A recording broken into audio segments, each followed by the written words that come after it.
Hello everyone, good evening. I am Purnima from Fertility Dost.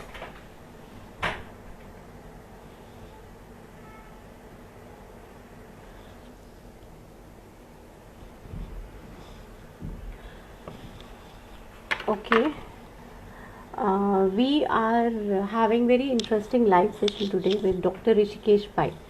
You all know that Dr. Rishikesh Pai एक ऐसा नाम है जो IVF से कनेक्टेड है, और हम जब भी बात करते हैं IVF की तो पहला नाम जो हमारे पास आता है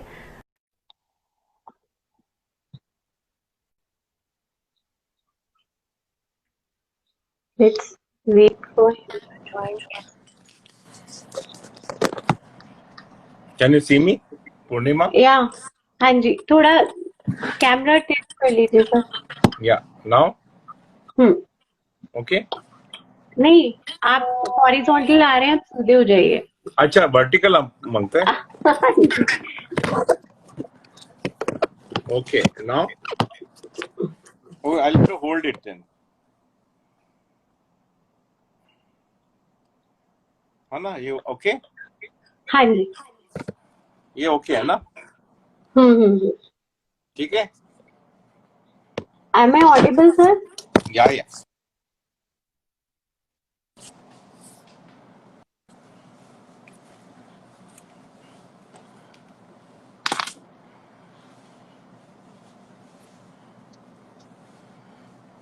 तो ठीक है, let's start.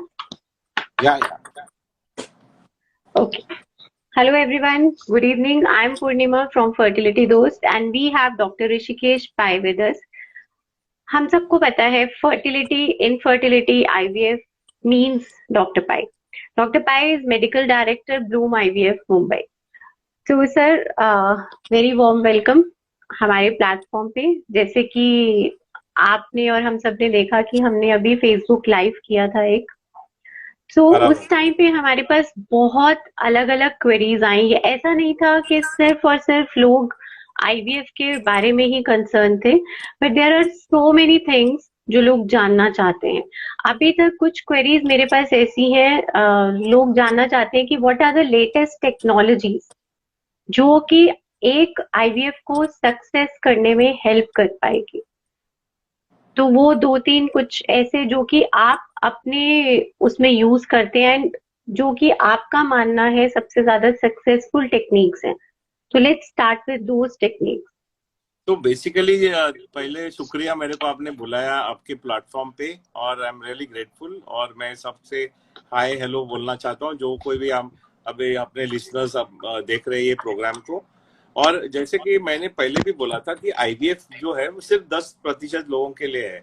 नॉर्मली जो इनफर्टाइल कपल्स होते हैं वो सिंपल टेक्निक से मेजॉरिटी पेशेंट्स प्रेग्नेंट हो जाते हैं. उनको IVF या टेस्ट ट्यूब बेबी की जरूरत नहीं पड़ती है. अराउंड 10-20% लोगों को IVF की जरूरत पड़ती है, और ये लोगों में नॉर्मली 3 साइकिल में नॉर्मली 90% लोगों को बच्चे रह जाते हैं. यानी कि 3 अटेम्प्ट करेंगे आप. अटेम्प्ट यानी क्या कि पहला जो अटेम्प्ट होता है जिसमें एक निकालते हैं एम्ब्रियो बना के उसको डालते हैं. बहुत से टाइम आजकल एम्ब्रियो बना के डालने के बजाय उनको फ्रीज करके रखते हैं. समझो 12 अंडे निकले तो 8-9 एम्ब्रियो बने, तो अच्छे एम्ब्रियो जो होते हैं उनको फ्रीज किया जाता है, और हर टाइम 2 या 3 एम्ब्रियो निकाल के उनको एम्ब्रियो ट्रांसफर किया जाता है. तो ऐसे इस तरह से क्या होता है कि एक साइकिल से हम 2 या 3 अटेम्प्ट कर सकते हैं.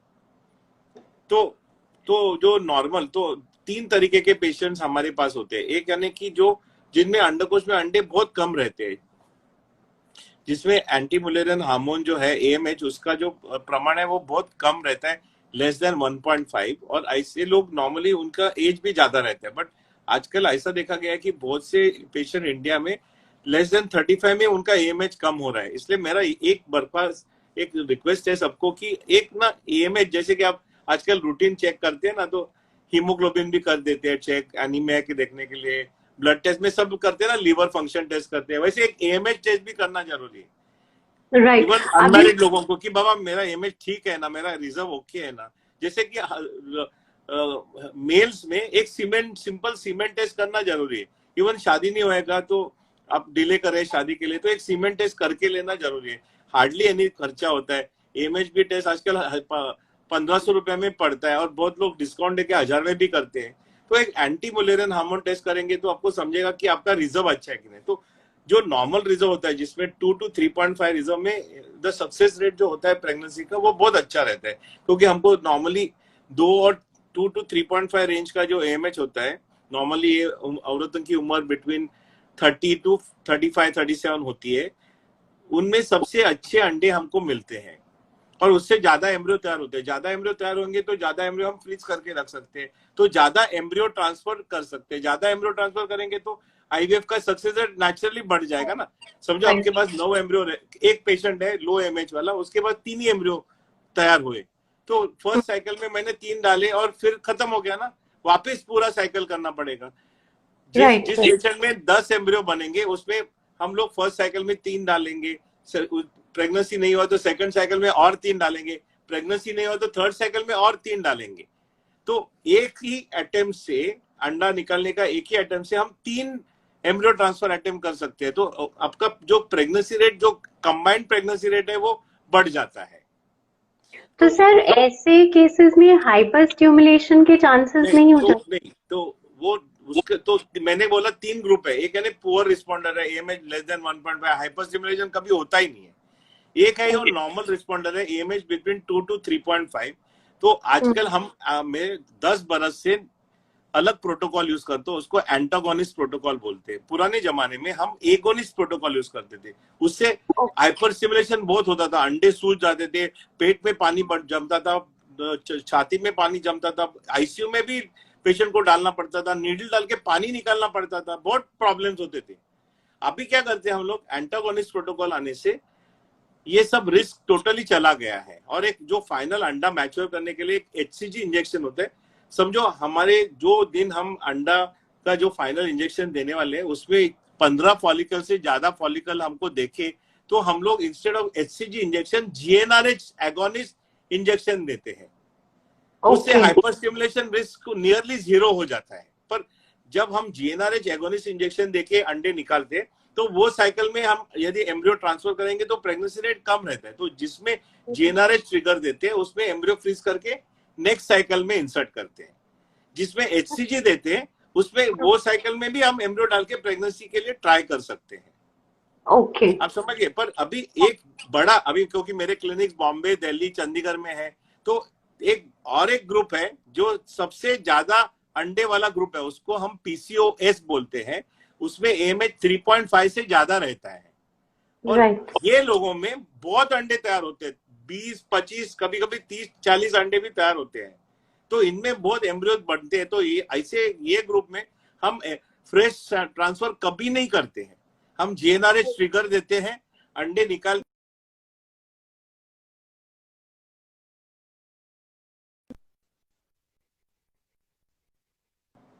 तो दैट मींस पीसीओएस वाले पेशेंट को हमेशा फ्रोजन एम्ब्रियो ट्रांसफर पे जाना। तो अभी पीसीओएस मेरा तो डिक्टम ही है कि कोई भी पेशेंट 3.54 के ऊपर होएगा तो मैंने मेरे सब असिस्टेंट लोगों को सबको वार्न करके बताया कि बाबा ये फॉलिकल कम भी होएगा तो भी ऐसे लोगों में कभी कभी अंडे ज्यादा नहीं होते, पर ऐसे लोगों में बाद में हाइपर स्टिमुलेशन का रिस्क बनता है। इसलिए हमारा रूल ही है कि बड़ा होएगा एमएच 4 से ज्यादा होएगा, 15 से ज्यादा फॉलिकल होंगे, जीएनआरएच ट्रिगर देने का, एक निकाल के एम्ब्रियो बनाने का, आराम से फ्रीज करने का। ये जो फ्रोजन एम्ब्रियो रहे 20-30-40 बरस भी रह सकते हैं।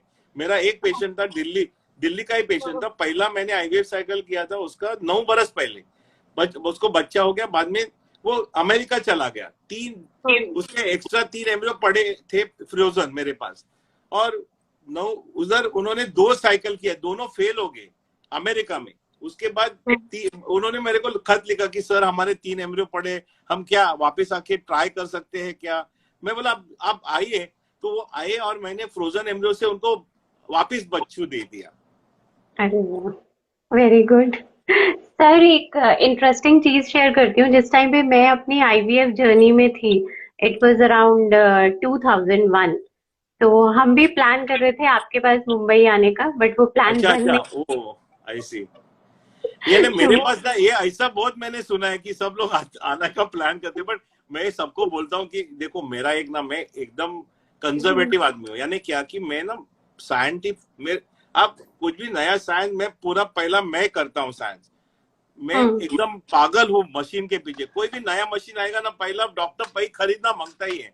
पर मैं भगवान पे भी बहुत श्रद्धा रखता हूँ। तो मेरा ऐसा एक थियोरी है कि जो अब हम काम करते हैं ना, जैसे हमारे पूरे पुराने जमाने में स्वामी जी थे, विश्वामित्र, ये वो तपस्या करते थे, उससे उनको जो पावर मिलता है ना, मेरे को भी लगता है कि हमारे ये मॉडर्न डे में जो काम करता है ना, जो तपस्या करते हैं ना, उसको भगवान ना ब्लेसिंग देता है। तो मैं ऐसे जोकिंग में बहुत लोगों को मैं जोकिंग में बोलता हूँ बहुत से टाइम कि देखो बाबा, आप मेरे साथ इवन बात करेंगे ना तो आप प्रेग्नेंट हो जाएंगे। तो क्योंकि इतनी तपस्या है ना, इतने 30 बरस की तपस्या है कि वो एक इंटरनल जो एक आप कुछ भी बोलो उसको, सिक्स सेंस बोलो या भगवान का ब्लेसिंग बोलो, क्या है मालूम नहीं है, बट एक तो है। और ये हर एक डॉक्टर में, जैसे कि एक्सपीरियंस से, जब डॉक्टर कोई लिवर ट्रांसप्लांट सर्जन है, कोई कार्डियक सर्जन है, एक्सपीरियंस जो है ना वो इम्पोर्टेंट है लाइफ में।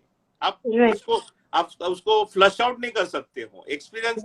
अब हमारे जो समाज में उम्र को ना मान दिया जाता है अभी भी। अब देखो और ये जो उम्र को मान, अब वेस्टर्न कंट्रीज में देखेंगे तो बहुत ज्यादा मान देते हैं उम्र को, बहुत ही ज्यादा। और उनका लॉन्जेविटी भी बड़ा है।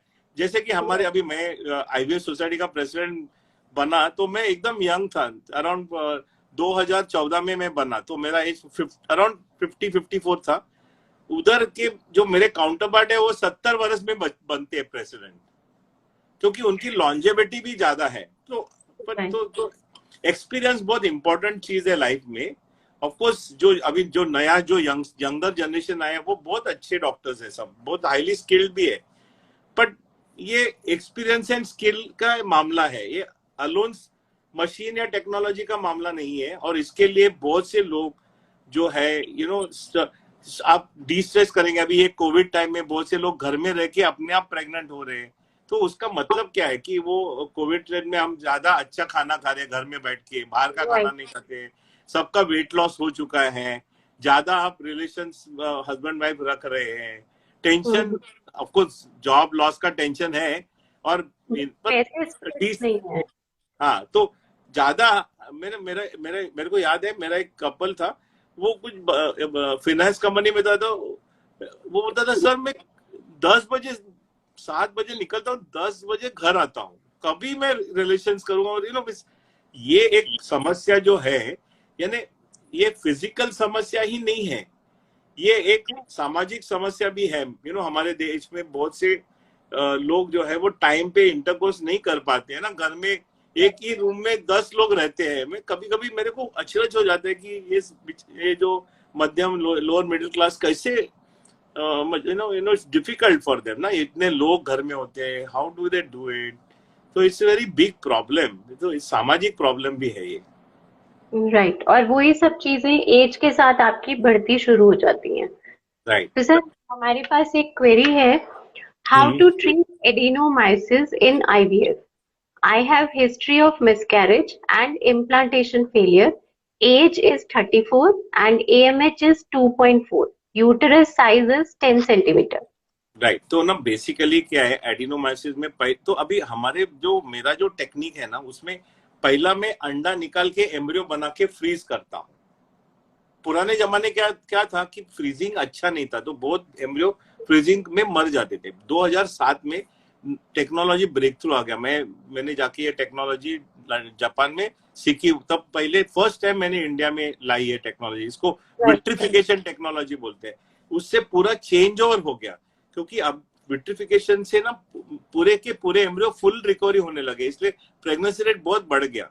बाद में ऑफकोर्स अभी सब लोग करते हैं, बट वो टाइम नशा कुछ अलग था, मैं पायनियर था, एटसेट्रा एटसेट्रा। तो आप अभी भी हैं सर?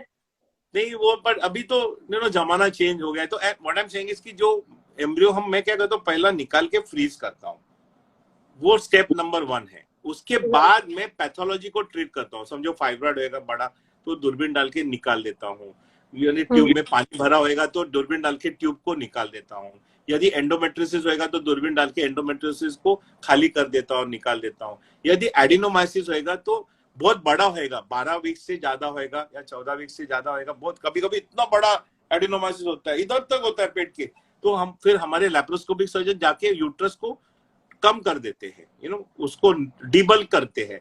यूट्रस का साइज, एडिनोमाइसिस का प्रॉब्लम क्या है, फाइब्रॉइड जो होता है और एडिनोमाइसिस में एक फर्क है।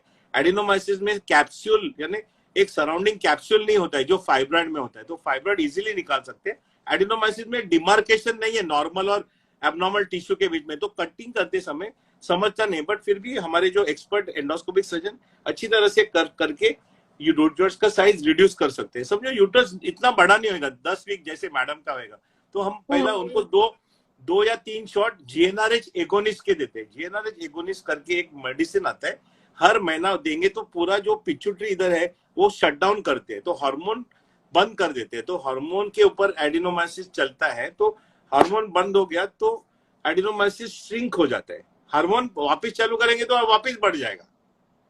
तो हम पहला उसको एम्ब्रियो बना के रखते हैं, फिर 2-3 बड़े शॉट मारते हैं हार्मोन से, उस यूट्रस को साइज को कम कर देते हैं, और बाद में हम लाइनिंग को डेवलप करके जो फ्रोजन एम्ब्रियो है वो डाल के प्रेगनेंसी करते हैं। ओके और इनका तो 1-2 साइकिल में नहीं हुआ प्रेगनेंसी तो देन लैप्रोस्कोपी में जाके उसको रिडक्शन कर देंगे और बाद में डालेंगे, और फिर भी नहीं हुआ तो सरोगेसी करेंगे। अभी इंडिया में सरोगेसी जो न्यू लॉ आ रहा है उसमें वो बहुत टाइट है। देखो मैंने सब गवर्नमेंट को भी बोला है कि बाबा आप ज्यादा टाइट करेंगे ना तो हम कुछ अब बैन ही कर दो फिर, क्योंकि कोई डॉक्टर करेगा नहीं। देखो ये जो लाइन है ना उसमें हम बच्चे पैदा कर रहे हैं, हम कुछ क्राइम नहीं कर रहे हैं। ओके, हम एक अच्छा काम कर रहे हैं सोसाइटी के लिए, तो वो ऐसा नहीं कि हम लोग सेक्स डिटेक्शन करके अबॉर्शन कर रहे हैं, वैसा तो निगेटिव कुछ नहीं कर रहे हैं। तो ये एक अलग तरीके से देखना, हमारे जो एल्डर्स है, मेंबर ऑफ पार्लियामेंट है, राज्यसभा में, लोकसभा में, अल्टीमेटली उनका डिसीजन फाइनल होता है। बड़े साहब है हमारे मोदी साहब, तो जो कुछ बोलेंगे हमको करना पड़ेगा।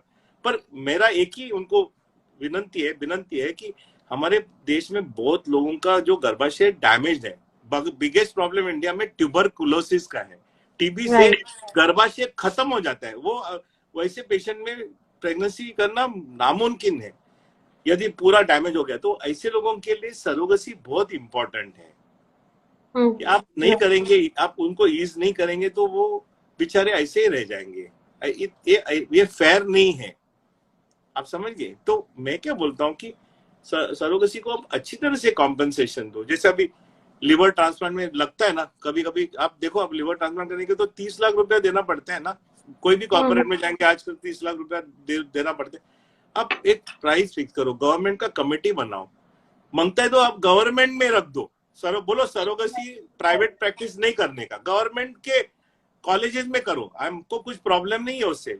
पेशेंट को ट्रीटमेंट दो, उनको एक ना ऑप्शन दो। और हमारा जो कंट्री है ना वो बहुत लिबरल कंट्री है। सी वी आर फिलोसॉफिकली ना, means I will not tell you, but हमारे जो मैंने हिंदू रिलीजन जो है ना वो बहुत ही एनहांस्ड रिलीजन है। ओके, तो embryo research, government is not that कि रिसर्च नहीं करने का क्या। तो ये जो हमारा society is a very liberal society, so we should actually use our liberalism and look at everything in a different way. Problem क्या हुआ है, लोगों को लगता है कि सरोगेसी में मनी है, मनी कुछ नहीं है सरोगेसी में, उनको गलत फहमी है।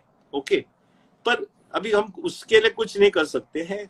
तो ये जो लॉ मेकर्स हैं उनको ये एक मेरी दरख्वास्त है कि आप अच्छी तरह से सोच के ये लॉ बनाओ, बिकॉज नहीं तो क्या होएगा कि लॉ बंद करके तो वो ये जो सब है वो अंडरग्राउंड नहीं जाना मांगता है। राइट। तो नम्रता, आपके लिए डॉक्टर पाई ने सोल्यूशन बताया, and don't worry, things are normal because AMH is also good. अरे AMH is very good, Namrata will पक्का बिकम प्रेग्नेंट। तो चलिए, जब तक सर दूसरे सेशन के लिए आएंगे, नम्रता हमें गुड न्यूज सुनाएंगी। तो next query sir, we have the age of the lady is 35 years. She has PCOS and it's been 10 years since she is married. She got pregnant 2 years ago with IUI and lost the baby in last trimester. due to fetal abnormalities. And again, she is saying, me and my husband did cryotyping and it's normal. I took break from treatment. Since I am 35 now, is IVF the only treatment option or even IUI is still in the cards? AMH level is 6.33 when checked in 2018.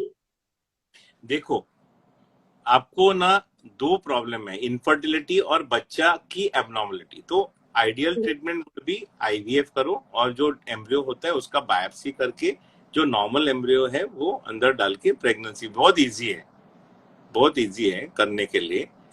एक मैं बताना चाहता हूँ, because मैंने और मैं embryo biopsy की बात करता हूँ, टेस्टिंग की बात करता हूँ, तो कि बाबा हमारे देश में लड़का लड़की का इलीगल, आप पूछेंगे तो भी आपको जेल में आप जा सकते हैं, तो वो तो आप भूल ही जाओ। तो वो एक वो जो जैसे एकदम क्राइम जैसा है, तो ये नहीं कभी पूछने का भी नहीं, कभी सोचने का भी नहीं और कभी करने का भी नहीं।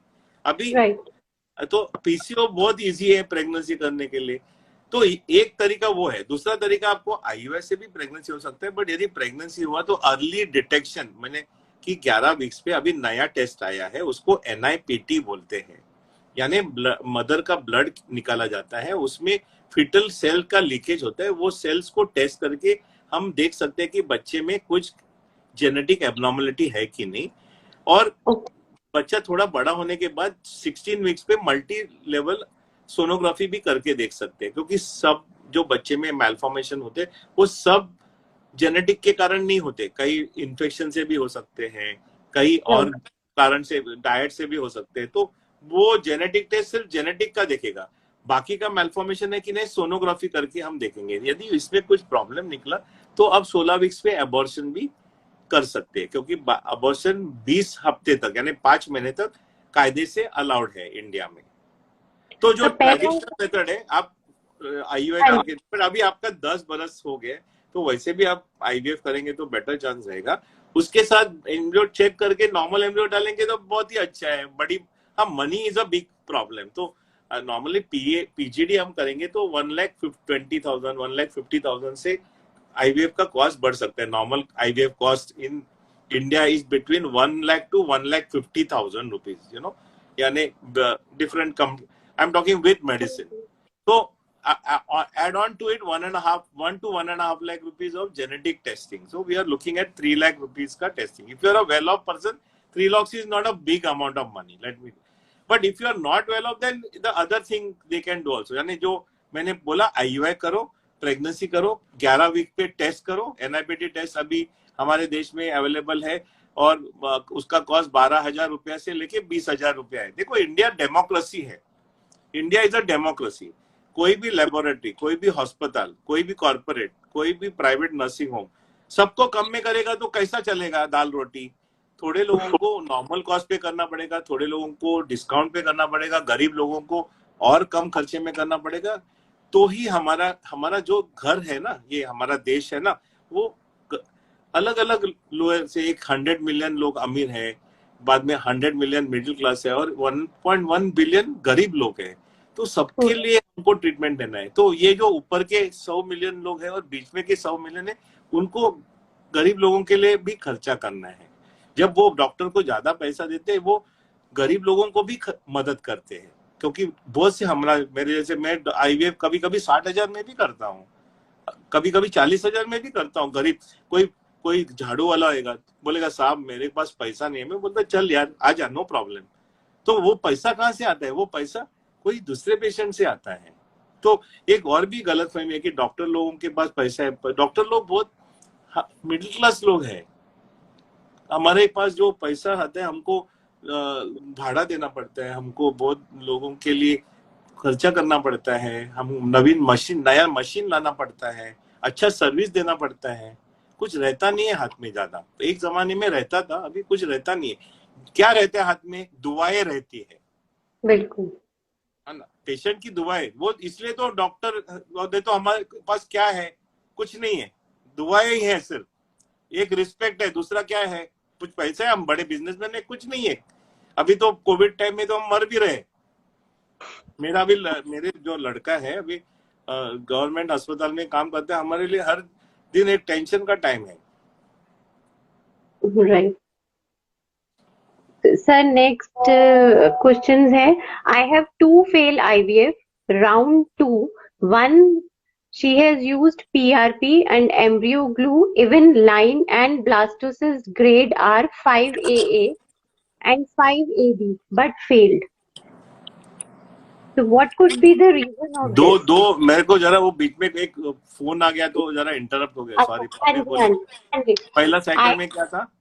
I have two failed IVF round. One, the doctor has used PRP and embryo glue. Even line and blastocyst grades are 5AA and 5AB, but cycle failed. हाँ, एक Next, दूसरा साइकिल, एक साइकिल फेल हुआ ना, 2 cycle हुए थे ना उसके। what could be the reason I don't want to do IVF now? In that condition, I can able to conceive naturally.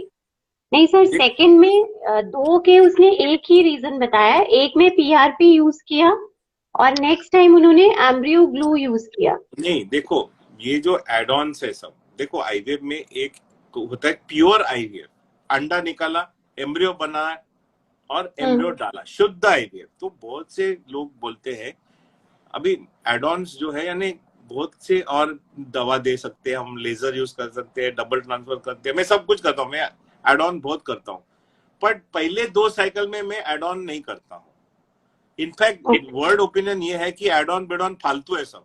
वो बोलते हैं कि आप एक साइकिल पे बजाय 5 साइकिल करेंगे तो वो ही आप रिपीटेड करेंगे तो पक्का प्रेग्नेंट हो जाएंगे, एड ऑन बेड ऑन करने की कुछ जरूरत नहीं है। तो फर्स्ट एंड फॉरमोस्ट मैंने ये भी एक देखा है कि आईवीएफ में बहुत से लोग वो एक माने लैप्रोस्कोपी जो एक ट्रेडिशनल हमारा टेस्ट था इंडिया में, वो अब तो समझो मेरा कैसा स्टाइल है, बहुत एकदम सिंपल और स्ट्रेट फॉरवर्ड स्टाइल है। कोई भी पेशेंट आएगा, मैं सब टेस्ट करूंगा, उसके बाद मैं सोनोग्राफी करके देखूंगा कुछ मेजर प्रॉब्लम है क्या। कुछ भी मैंने लोगों में कोई भी प्रॉब्लम नहीं निकलता है तो मैं एक्सरे निकाल के देखूंगा नली खुला है कि नहीं, एचएचसी बोलते हैं उसको, या आजकल एक नॉन एक्सरे वाला भी टेस्ट आया है, उसको हाइकोसी बोलते हैं। वो देखूंगा, वो नॉर्मल निकला तो 2-3 आईयूआई करूंगा, उसमें बहुत लोग प्रेग्नेंट हो जाते हैं। समझो आईयूआई के बाद प्रेग्नेंट नहीं हुए तो अमेरिका में लोग आईयूआई में प्रेग्नेंट नहीं हुए तो सीधा आईवीएफ की तरफ जाते हैं, पर इंडिया में लैप्रोस्कोपी करना बहुत जरूरी है, क्योंकि हमारे पास एक प्रॉब्लम है जो अमेरिका में नहीं है, उसका नाम है टीबी, पेट और गर्भाशय का टीबी, जो दूरबीन डालेगा तो ही समझता है कि नहीं है। आप समझ गए? तो ये जो लैप्रोस्कोपी जो टेस्ट है वो बहुत लोग जंप कर रहे हैं इंडिया में। Right right. तो I feel that many time, I will give an example. मेरे पास एक बहुत अमीर, उसका जो फैक्ट्री है 20,000 लोग उसमें एम्प्लॉय होते हैं, इतना बड़ा आदमी था, अमीर। मेरे पास है, उसके डॉटर ने 4 आईवीएफ किए बड़े बड़े डॉक्टर्स के पास, और वो फेल हो गए। मेरे पास है, बोला यार, मैंने बोला तूने लैप्रोस्कोपी भी नहीं किया यार।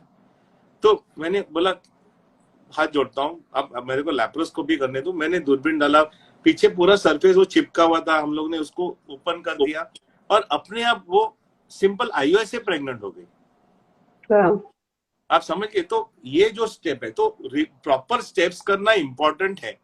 फर्स्ट वर्कअप, उसके बाद समझो 1 बरस 2 बरस भगवान के लिए, उससे प्रेगनेंसी नहीं हुआ तो फिर टेस्टिंग, ट्यूब ओपन होगा तो आईयूआई करने का। उसके पहले भी टाइम इंटरकोर्स भी कर सकते हैं, यानी बहुत से लोग क्या करते हैं, फॉलिकल को ट्रैक करते हैं और जब फॉलिकल रेडी होता है तो इंजेक्शन देके बोलते हैं रिलेशन रखो, उसमें ही बहुत लोग प्रेग्नेंट हो जाते हैं। तो ये जो ट्रेडिशनल मेथड है वो फॉलो करना बहुत जरूरी है।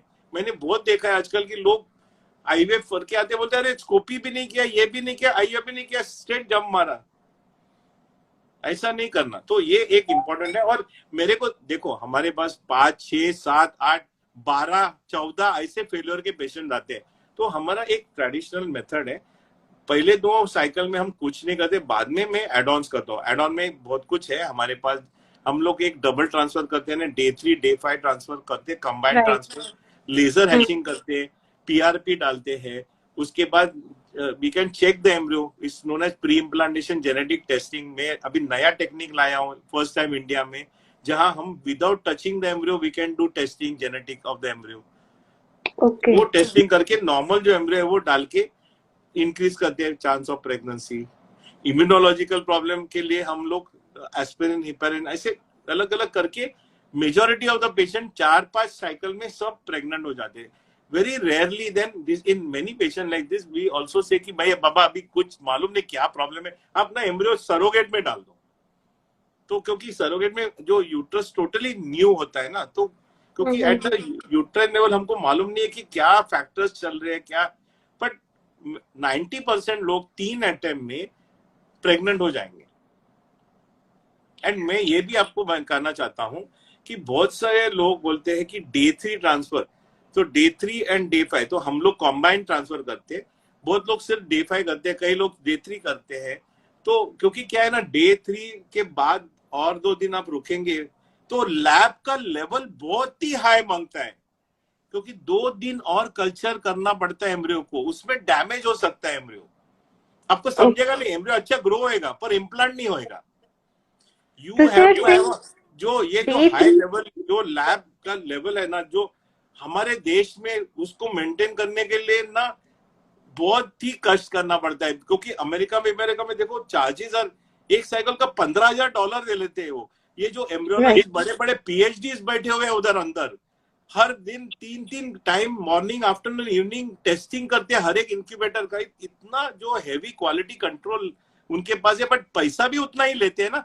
हम लोग यही आपको हम 110 में देते हैं, तो it is very difficult. So I personally feel that we must not extend the culture too much.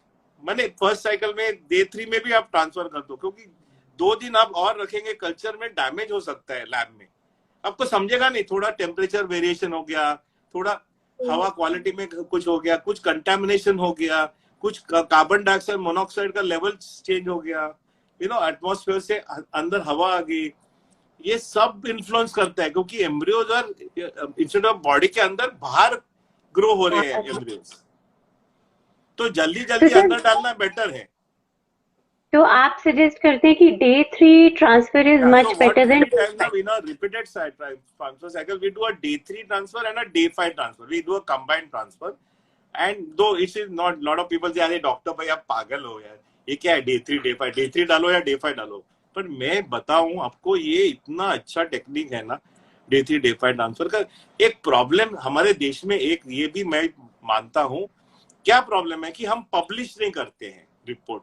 क्योंकि अभी लास्ट पहले 20 वर्ष अभी अभी हम लोग ने पब्लिशिंग चालू किया है कि हमारे studies and all, so that नहीं तो लोग बिलीव नहीं करते इंडियंस को ना, बोलते अरे क्या है आपने तो, आप बोलते तो सही है कि आपने इतना काम किया, पब्लिश किधर किया आपने, दिखाओ हमको, जर्नल में दिखाओ किधर किधर आपने पब्लिश किया, आपने क्या स्टडी किया है। क्योंकि हम लोग बिजी रहते हैं ना, we are busy making our ends meet, we are busy treating our patient. So उधर कैसे यूनिवर्सिटी बड़े अस्पताल से बड़े ग्रांट्स होते हैं, उनको रिसर्चर्स रिसर्च ही करते रहते हैं, उनको रिसर्च करना ही पड़ता है। ये हमारे देश में प्रॉब्लम्स है ना सब। तो सर जो आपने बोला combined embryo transfer day 3 and day 5, तो उसका success rate is much higher than. I like it, and lot of my patients who fail, they achieve pregnancy. Yeah, maybe it is that just they are achieving because of blastocyst, they are achieving pregnancy. Maybe day 3 is no value.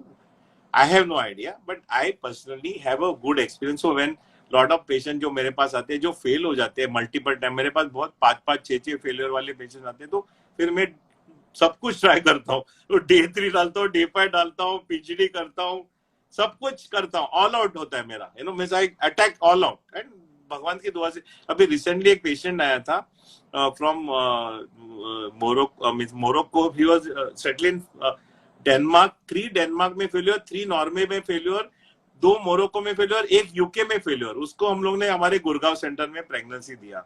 और imagine हर time 5 time वो आई lady, हर time मेरे को तो अचरज लगता है, क्योंकि पहले यानी उनको भरोसा होना पड़ता है ऑल द वे इंडिया आने का, इंडिया में ऑल द वे रहने का, इधर डायरिया, मॉस्किटो, डेंगू, जो कुछ, अभी कोविड भी आ गया, ये, और डॉक्टर पे भरोसा रखने का, और 2 बरस तक भरोसा रखने का, कितना कितना कितना भरोसा। हमारे लोग कुछ भी ऐसा हो गया तो इंटरनेट पे देख के बोलेंगे अरे डॉक्टर आप बराबर कर रहे हैं ना, ये डॉक्टर चोरी नहीं कर रहे हैं ना, ये गड़बड़ नहीं कर रहे हैं ना। पर उनकी श्रद्धा देखो कहाँ से आए हो, कहाँ से। तो ये एक ना श्रद्धा बहुत इंपॉर्टेंट है। डॉक्टर के ऊपर ना आप श्रद्धा करो। कोई भी आपका डॉक्टर रहेगा ना, डॉक्टर्स ना, majority of the doctors are very good people, intelligent people, educated, very conscious about themself. हमको भी ऊपर जाना है ना, भगवान पनिश करेगा, नरक में डाल देगा कुछ करेंगे गलत तो। सर नेक्स्ट क्वेरी है, how many embryos can we do mixed transfer? Is 2 is enough, 1 day 3? I like to know, see अभी तक ना मैं मैक्सिमम हमारा पॉलिसी यूनिट में है not to exceed 3 embryos, but now because most of my colleagues abroad are at now 1 embryo. Okay, so it's not good because हम जब internationally बात करते हैं ना तो ऑकवर्ड लगता है, अरे आप पागल हो क्या, आप 3 डाल रहे हो, अब दिमाग खराब नहीं हुआ है ना आपका? क्योंकि क्या है कि सब अब्रॉड में क्या फिलोसॉफी है कि एक ही बेबी होना मांगता है, क्योंकि ट्विंस या ट्रिपलेट हो गए तो प्रीमेच्योर डिलीवरी का चांस ज्यादा बढ़ता है। आईसीयू में बच्चा रह गया तो 100,000 यूरो खर्चा होता है पर बेबी, तो बहुत ही ज्यादा खर्चा है। तो रूल ही है कि एक से एम्ब्रियो डालने का ही नहीं ज्यादा। So that is why many people they put blastocyst, क्योंकि क्या है ना, 3 आप डे 3 एम्ब्रियो कल्चर करेंगे तो आपको 1 ब्लास्टोसिस मिलता है। तो जब आप 1 ब्लास्टोसिस डालते हैं, एक्चुअली आप 3 एम्ब्रियो डाल रहे हो, राइट। है ना? तो now coming back to your question, so in this year we have slowly shifted to 2 embryo, मैंने day 3A1 and day 5 1 या 2 day 3 या 2 day 5।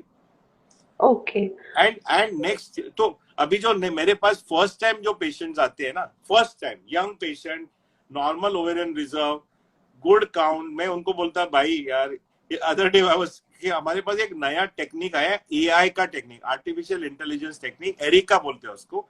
तो ब्लास्टोसिस को हम फोटो निकाल के, ऑटोमेटिक कंप्यूटर ने 1,50,000 फोटो निकाले हुए, और वो कंप्यूटर इमीडिएट एनालिसिस करके फोटो के एनालिसिस पे ग्रेड करता है एम्ब्रियो। समझो 3 ब्लास्टोसिस मेरे पास होंगे, मैं फोटो निकालूंगा, 1 मिनट में आंसर आता है कि ये सबसे अच्छा ब्लास्टोसिस है।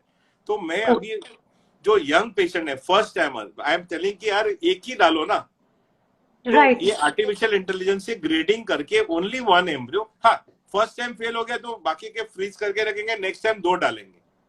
पर क्यों ना मल्टीपल? पर एक फनी थिंग मैंने अभी रिसेंटली में एक कपल को बोल रहा था कि देखो अभी ये मेरा नया टेक्नोलॉजी आया है, फोटो निकाल के एग्जैक्ट 1 एम्ब्रियो हम डालते, हाई प्रेगनेंसी रेट दे सकते हैं। बोले नहीं नहीं नहीं डॉक्टर, ये क्या बोल रहे हैं, हमको एक शॉट में 2 बच्चा मांगता है। तो इंडियन मेंटालिटी पूरा उल्टा ही है कि दे एक शॉट में फैमिली कंप्लीट मांगते हैं आपको, आप ये ऐसा नहीं, हमको 2-3 डालो आप।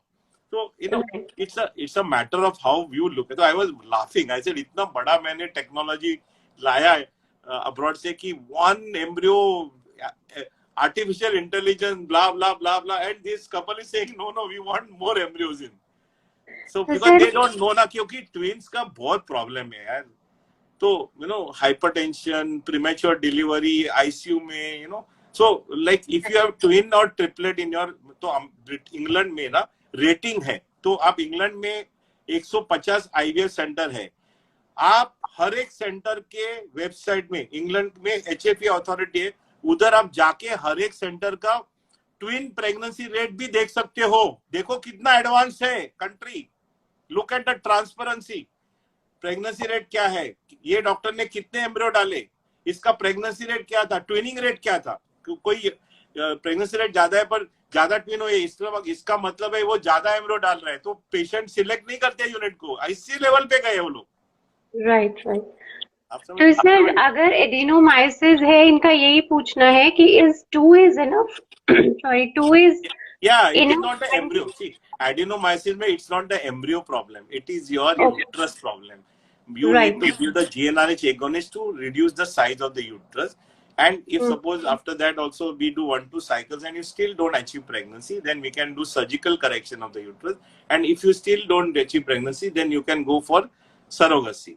But by grace of God, some changes, our big senior parliamentarians are hopefully bringing some improvement in the surrogacy bill. So, but I am not saying for you, ऐसा नहीं कि अरे डॉक्टर बोल रहे surrogacy. No. 99% will make you pregnant with your own, but if you can't, then you can go for surrogacy. Sir, one more query. Any cure for azoospermia? अरे azoospermia, what are you talking? There are so many cures in azoospermia. So basically there are two types of azoospermia में sperm zero. पुराने Right. जमाने में क्या बाबा अच्छा adopt करो बच्चा या बाहर से सीमेन लेके, वो क्या बोलते थे, वो कौन सा मूवी था आयुष्मान खुराना का? Vicky donor. हाँ, विकी डोनर। वो अभी वो सब फालतू, वो तो पुराना हो गया।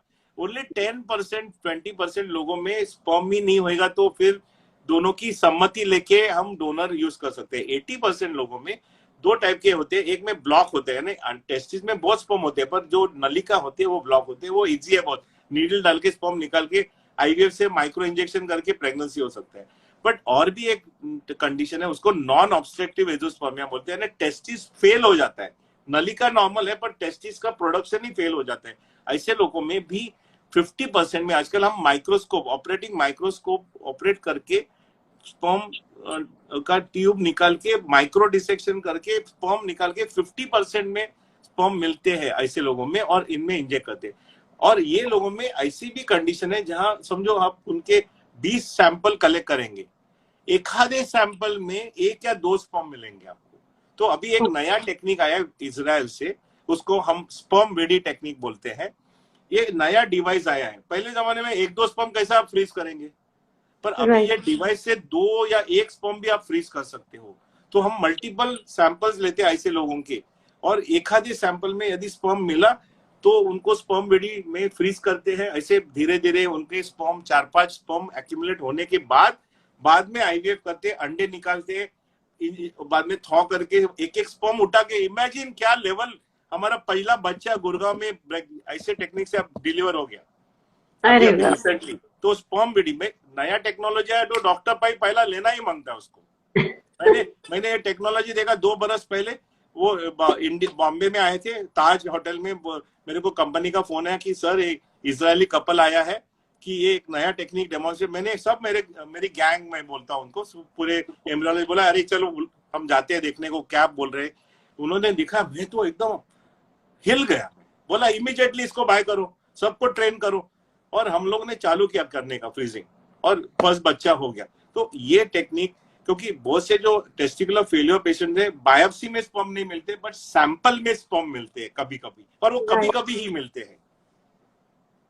तो इसलिए And then there's another technique which is now coming, which is known as, यानी स्किन का जो टुकड़ा है वो निकाल के, वो टुकड़े का जो सेल है उसको आइसोलेट करके उसको हम स्टेम सेल में कन्वर्ट कर सकते हैं। उसको आईपीएससी बोलते हैं, इंड्यूस प्लोरीप्रोटन स्टेम सेल, आईपीएससी। और वो स्टेम सेल को हम स्पर्म में कन्वर्ट करके आईवीएफ कर सकते हैं। ऑलरेडी माइस में बच्चे पैदा हुए, और 5 बरस में ये टेक्निक आ जाएगा। इनफैक्ट ये ब्रेक थ्रू टेक्निक है, बिकॉज इससे अंडे भी तैयार किए और बच्चे माइस में पैदा किए। सो जो औरतें हैं जिनके मेनोपॉजल औरतें हैं, जिनके ओवरीज में 10 इयर्स के बाद, मार्क माय वर्ड, मेरा ये रिकॉर्ड करके रखो आप, 10 बरस में हम बायोप्सी से अंडे या स्पर्म बनाएंगे, स्किन के बायोप्सी से। इमेजिन करो, पूरा चेंज हो जाएगा आईवीएफ।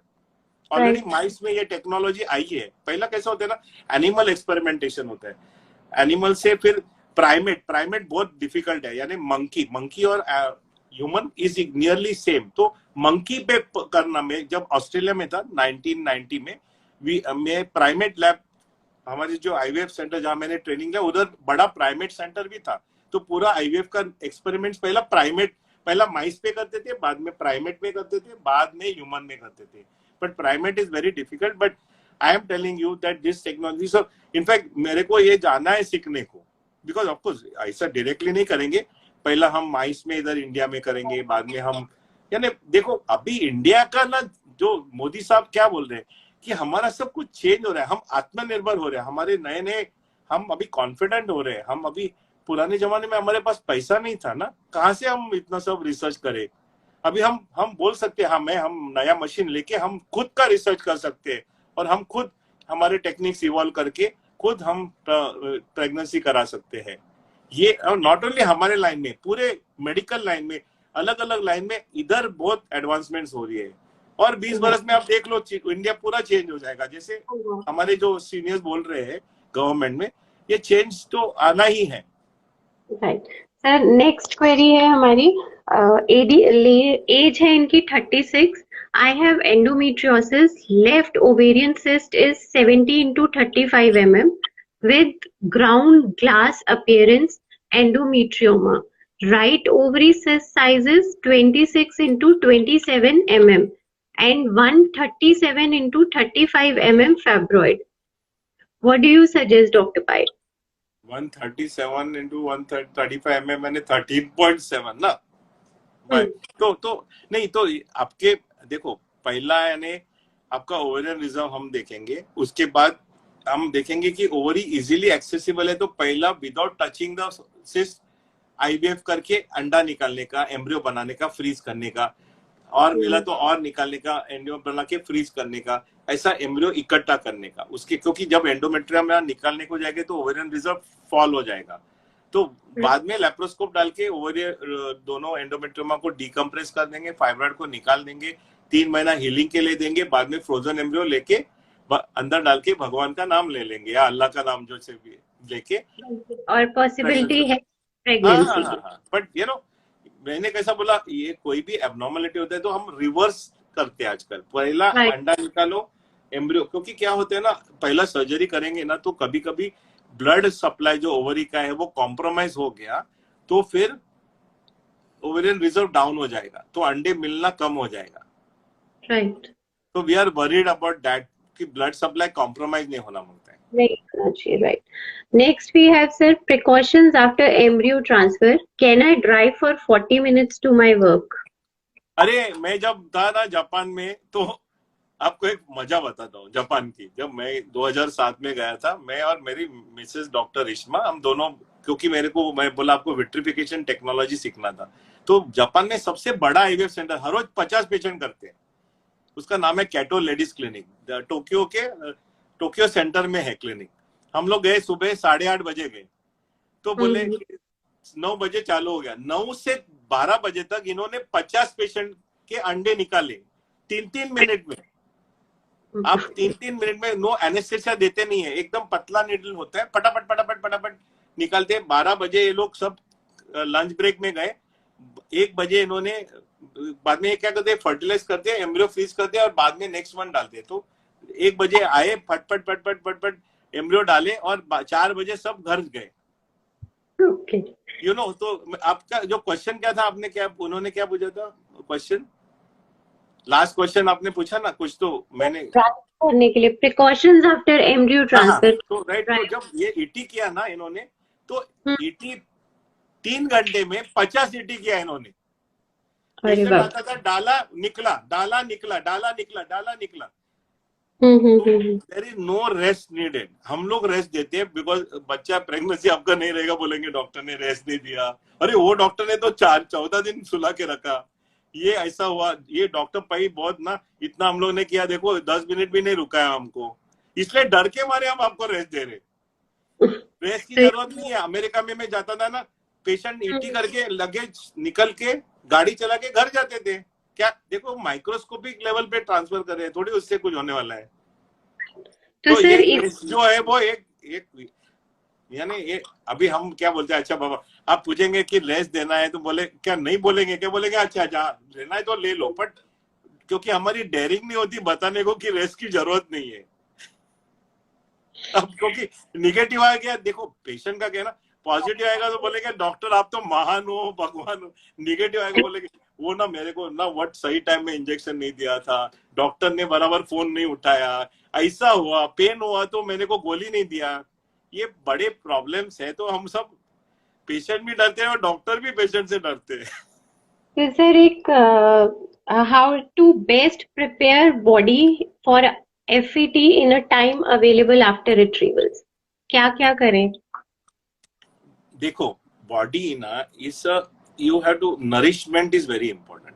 तो बट नाउ ना व्हाट आई हैव रियलाइज ना, बिकॉज मेरा जो लैंग्वेज है ना, यस 2 ही दिन पहले ही एक मैं फ्रेंड के साथ बात कर रहा था, वो बोले कि यार सर ना अभी आप ना ये लैंग्वेज में ना आप एक एडिशनल लैंग्वेज आप चालू करो बोलने के लिए। तो बोला क्या बोल रहे आप, बोले कि यार मेंटल, आप ना पूरा दिमाग आप सब लोगों का मेंटल करके कुछ होता है, उससे पूरा हटक गया आप लोग। तो फिजिकल पार्ट है और मेंटल पार्ट भी है, रिमेम्बर दैट। अभी राइट राइट वो मेंटल, हमारे इधर इंडिया में बहुत ही मेंटल प्रेशर है, तो body cleansing is very important. अच्छा sleep, exercise, weight loss, proper nourishment, Mediterranean diet माने हाई प्रोटीन एंड सप्लीमेंटेशन। हजारों गोलियां है मार्केट में, उसका कुछ असर ज्यादा नहीं है, पर उसमें सब है, आयरन है, विटामिन डी है, जिंक है, सेलेनियम है। वो खाएगा तो कुछ डैमेज नहीं होगा, तो गोली वो खाना इंपॉर्टेंट है।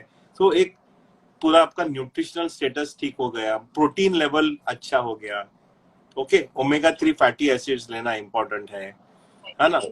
ज्यादा वेजिटेबल्स, फाइबर खाना, ये तो सब। और एक्सरसाइज, डी स्ट्रेसिंग, भेजा भेजा राइट। Is very important. भेजा फ्राई को कम करो आप। ये योगा हमारे इज ना, हम लोग को सडन संभव ना, ये जो लास्ट 20 ईयर्स में ना, हम डॉक्टर भी भूल गए कि अरे there is something called mental problems also. ये अभी हमको भी याद रखना पड़ेगा कि अरे इनको तो, इसलिए गवर्नमेंट का जो न्यू एआरटी बिल आ रहा है ना, उसमें कंपलसरी है, counselling is compulsory. That is very important, हाँ बिल्कुल तो, सही कह रहे हाँ तो हैं। वो काउंसलिंग करना बहुत जरूरी है, क्योंकि और वो रॉन्ग काउंसलिंग भी कर रहे हैं ना। अभी देखो, आप मेरे पास आएंगे, अब मैं बोलेगा देखो, हाँ आईवीएफ में ना pregnancy rate is 1 in 3। Every time I do 3 patient, 1 will become pregnant. 30 doctor 30 क्या बोल रहे हैं, बकवास कर रहे हैं क्या डॉक्टर? 30 40, चलो निकल जाते हैं, क्या डॉक्टर है, फालतू डॉक्टर है, चलो निकल जाते।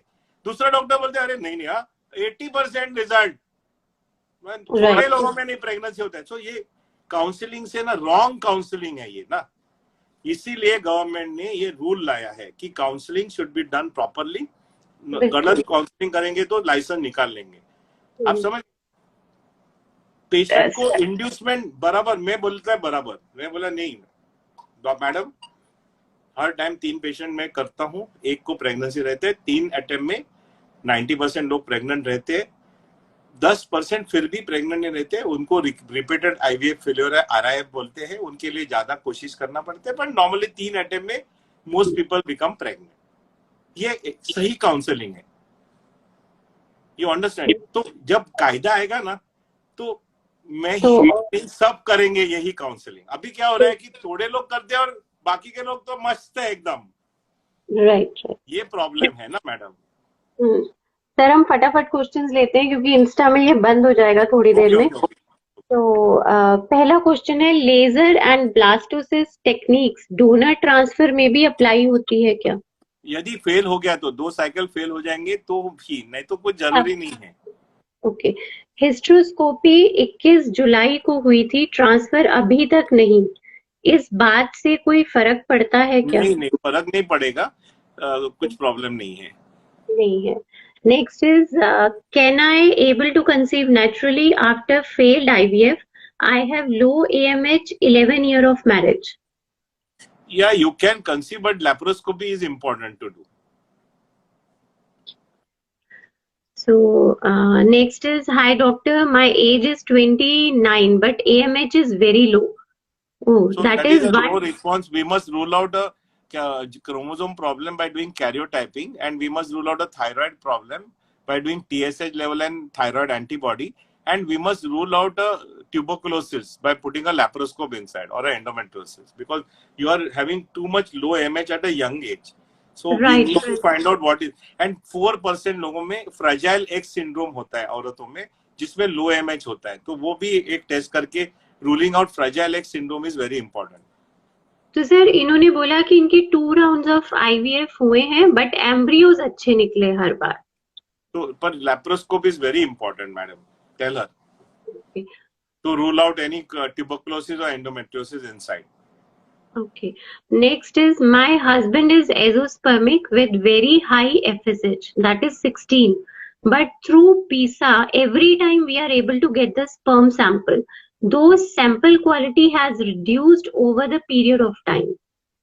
That can happen एजिंग के कारण, but I think that basically पीसा के बजाय माइक्रोटीसा करके माइक्रोस्कोप से स्पर्म रिट्रीवल करेंगे, और पहला अच्छा अंडा, तो ये पहले साइकिल में 5 अंडा निकला तो मैं नहीं करता हूँ, मैं और एक साइकिल करता हूँ, वो पहला अंडा फ्रीज करके अच्छे 10 12 14 अंडे होने के बाद देन हमारा जो यूरोलॉजिस्ट है वो ऑपरेटिंग माइक्रोस्कोप से टीसा करेगा, बराबर अच्छे ट्यूब्यूल्स को उठाएगा, बाद में हम स्पर्म इंजेक्ट करके एम्ब्रियो अच्छे तैयार करेंगे, फ्रीज करेंगे, बाद में 2-3 साइकिल ट्रांसफर करके प्रेगनेंसी दे सकते हैं।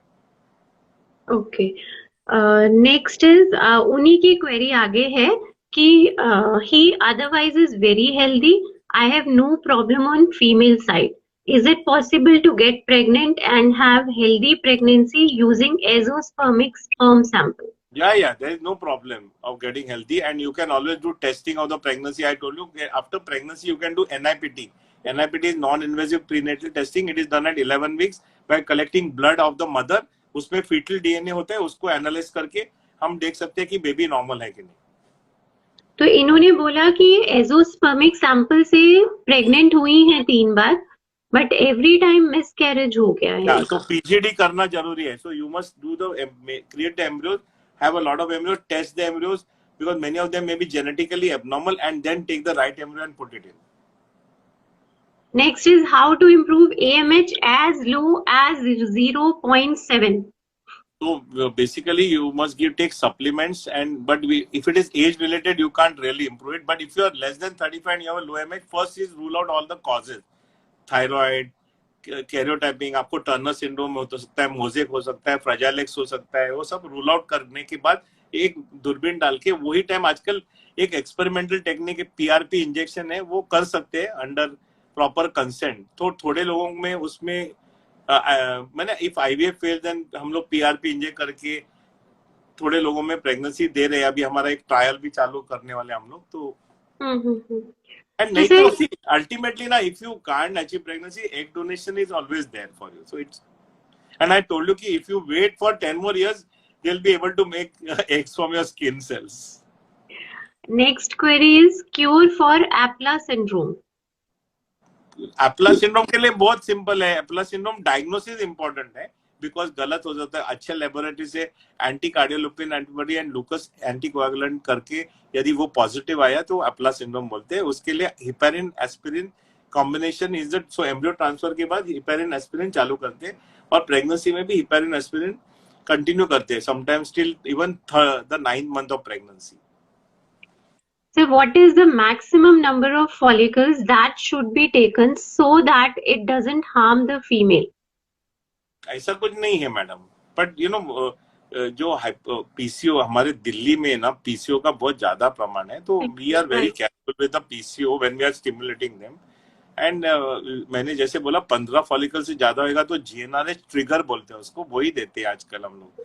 और ये देखो जब अभी ART बिल आएगा ना तो ये सब स्टैंडर्डाइज हो जाएगा ना, सब लोग को ये कंप्लाई करना पड़ेगा ना। अभी compliance is not total, that's why many people are landing with problems and all. Right, तो सर जो FET है, फ्रोजन एम्ब्रियोज कितनी देर तक फ्रीज कर सकते हैं? ये बहुत कॉमन क्वेरी है हमारे पास। नहीं, फ्रोजन एम्ब्रियोज है वो आपको देखो लिक्विड नाइट्रोजन में रहते हैं, वो लाइफ लॉन्ग फ्रीज कर सकते हैं। ओके, तो वही कई लोग, मैं क्या, मेरा सजेशन है कि 5 बरस के अंदर you should finish your family. No अभी मेरे पास क्या है, इतने हजारों एम्ब्रियो है, और अभी ये लोग सब बच्चा करके भाग जाते बाद में। वो एम्ब्रियो डिस्पोज करना भी अभी हम लेके रखते हैं कंसेंट पहले कि बाबा 5 बरस के बाद हम आपको खत लिखेंगे, आप आएंगे नहीं तो डिस्कार्ड कर देंगे एम्ब्रियोस। बट मैंने वही बोलते हैं पर कर नहीं पाते हैं। सर एक क्वेरी और है, does PRP help to improve egg quality also, और does it only help to increase quantity of eggs? See, it's a very experimental procedure. Very few people are benefiting from it. Not everyone. But क्या है ना, desperate हो जाते हैं ना हम लोग, क्योंकि दूसरा कोई चारा नहीं है ना, इसलिए। तो I can't answer this question because PRP has just started in the last 2-3 years. Proper trials भी नहीं है अभी। तो थोड़ा परसेंटेज 10-20% में मदद रहती है, बाकी के लोगों को frankly I tell you it doesn't really make a difference. Ultimately you'll have to wait either for the skin cell technique or you have to go for egg donation and finish your family. Right sir, एक मेरे दिमाग में एक question है कि आजकल बहुत common हो गया है PGS टेस्टिंग ऑफ एम्ब्रियोज, तो कई लोग अक्सर ये पूछते हैं कि टेस्टिंग के बाद क्या एम्ब्रियोज खराब हो रहे हैं? नहीं, मैं क्या बोलता हूँ ना कि देयर इज अ कंट्रोवर्सी कि बायोप्सी टेक्निक बराबर नहीं होएगा तो एम्ब्रियो को डैमेज होने का चांस है। इसलिए non Right. Invasive PGS has come which we have got, but that is not that